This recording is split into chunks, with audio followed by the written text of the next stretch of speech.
Hey everybody, welcome back to another video.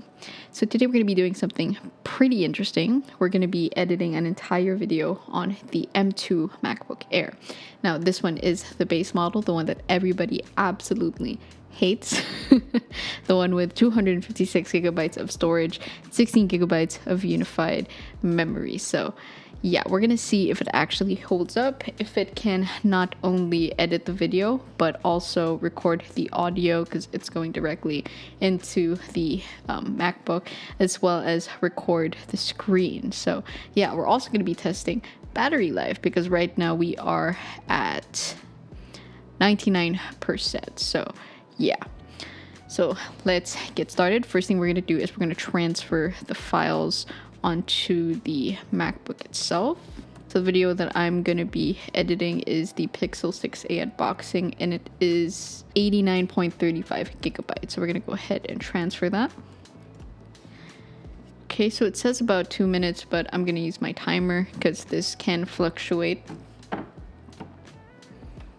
Okay, from the looks of it, it's pasting pretty quickly, because a lot of people are complaining about the slower SSD and whatnot, so we'll see. So the files just finished, and it took 6 minutes and 52 seconds, so almost 7 minutes to complete that. But I do understand that the system, this MacBook, is under a lot of load right now with screen recording, audio. I already have Premiere open, so yeah, I'll just put up a time where I just transfer it and it's not doing anything else. So yeah, let's get started. Okay, we're gonna open a new project. We're gonna call it Pixel 6a unboxing.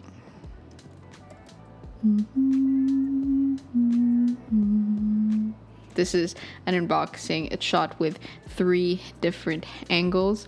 Unfortunately, I did intend on shooting them with 4K for all 3 shots, but for some reason I accidentally shot my A-roll shot in 1080, which is weird. But yeah, just one full HD video, and then the 2 shots are shot in 4K. Sorry about that. Can't really do anything about that now since this is unboxing. But yeah, first thing I do is I align the audio. There are probably better ways to do this. And then we're gonna put like the main audio wave file right over there. Final alignment.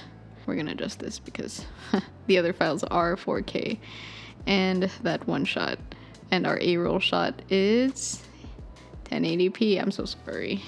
I didn't mean to do that, but it is what it is. We screw up. We just have to deal with it. And we're gonna go ahead and brighten this up in the color correction. So after syncing the audio, the next thing that I do is just kind of make a rough cut of the overall talking sequence, and then that's when I start, making the different angles, like choosing which angle to go with which shot. So yeah, we're gonna go ahead and do that. For some reason my tripod is a little off, so we're gonna adjust that. -1.5. I always have my safe margins on because I really like it when everything is like symmetrical. Okay, playback is at 1/2 of the resolution, but let's try doing it at full to see if it actually works out.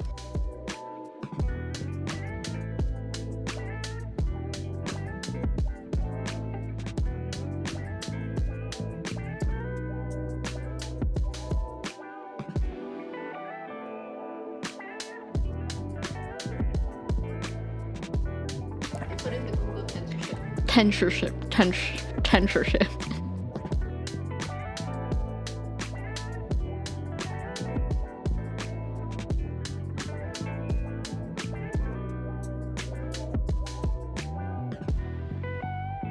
Oh, so you can see that it is starting to stutter, and that's probably because I'm at full. I'm gonna go ahead and set that to 1/2 of the resolution.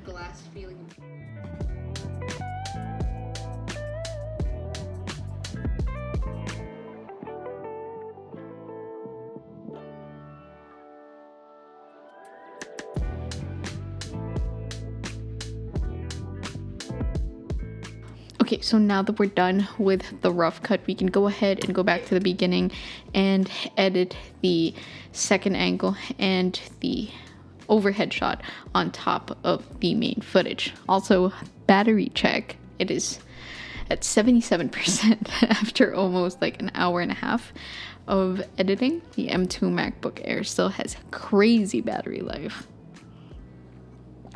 Cheers. Okay, let's go. Welcome back to another video.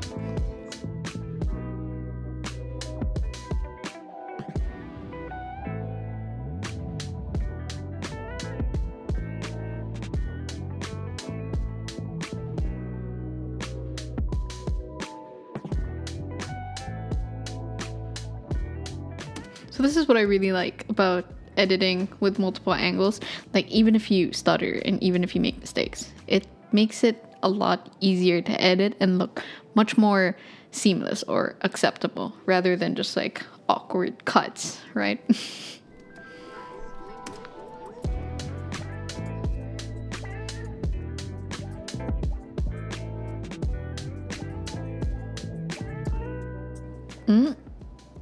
Oh god. Okay, so Premiere has crashed.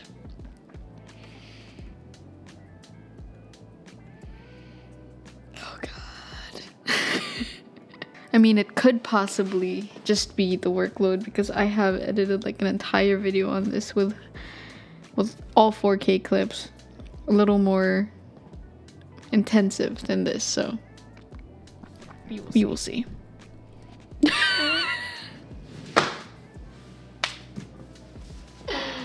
Oh my god. Are you kidding? Okay, I will get back to you guys.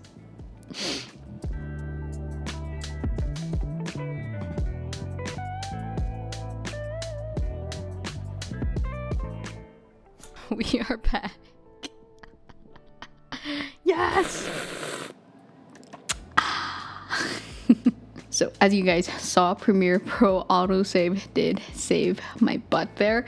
I was able to retrieve the timeline, which was great, but I did finish editing the overhead shot and the second angle already. I just didn't think it was all that important to record myself again, because you guys did see in the first half before the crash that it was editing it smoothly. Like, there was no problem other than that stutter, and then we changed the playback resolution from full to 1/2. But yeah, so I've never really run into any other problems. It's never crashed on me like that before. I don't really blame the M2 MacBook Air for crashing there because it was under quite a lot of load with screen recording, editing a 4K timeline, and of course recording audio.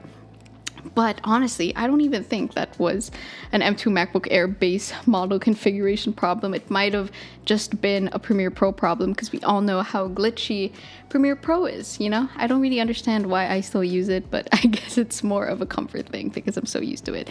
So if you want a more optimized experience editing videos on the M2 MacBook Air, you should probably use Final Cut Pro or even DaVinci Resolve. So yeah.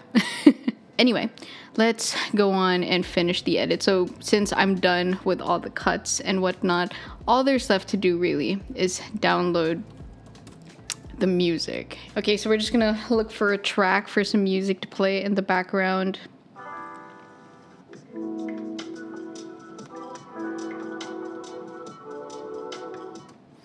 Okay, so I'm gonna download this track. Just drag that right in there. I usually have my music at -35 to -40. Hey everybody, welcome back to another 13 Pro. So yeah, just like that, where it's kind of subtle in the background. So now we're gonna have to like stitch them together to reach till the end.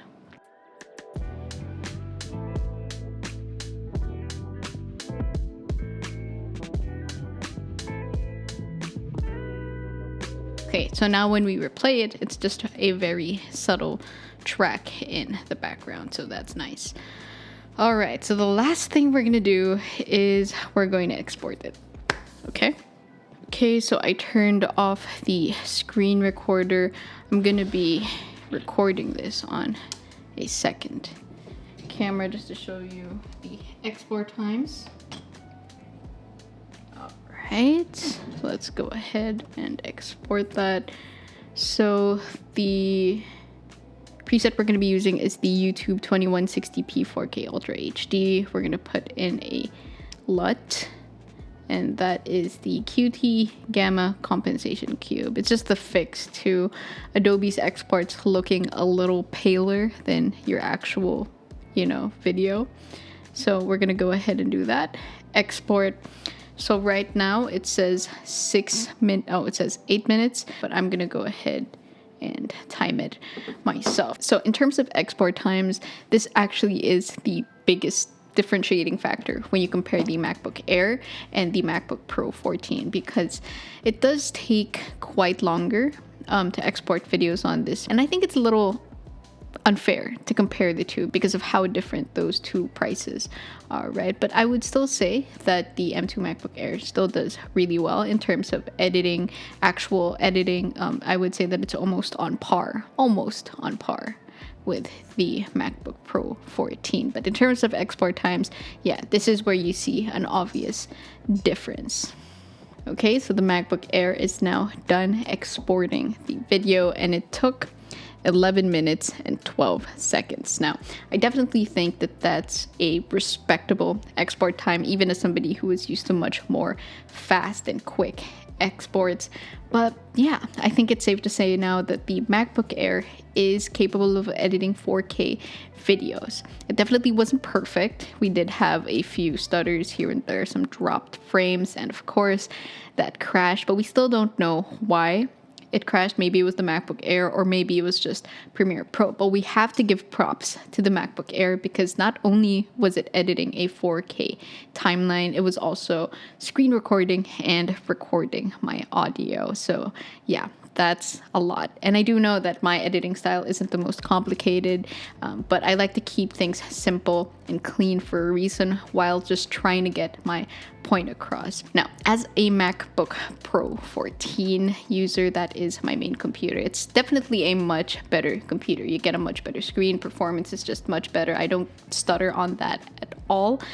But if you gave this option to me, if you gave me the MacBook Air M2 as one of the possible options when I was looking to buy a laptop 8 months ago, I probably would have went with this one, because it can edit videos just fine to my editing style, right? It fits perfectly for the hobbyist that uploads videos on YouTube, and it would have saved me a couple $100, which I would have appreciated. So if you're on a tight budget and you're looking for I wouldn't say budget, it's still somewhat expensive, but if you're on a tighter budget and you want a MacBook, yeah, the MacBook Air base model is a viable option, and hopefully this video helps prove that. So that is pretty much that for this video. Hopefully you guys enjoyed it. If you guys have any questions for me, just leave them down below and I will try my best to answer. I'll see you guys in the next video.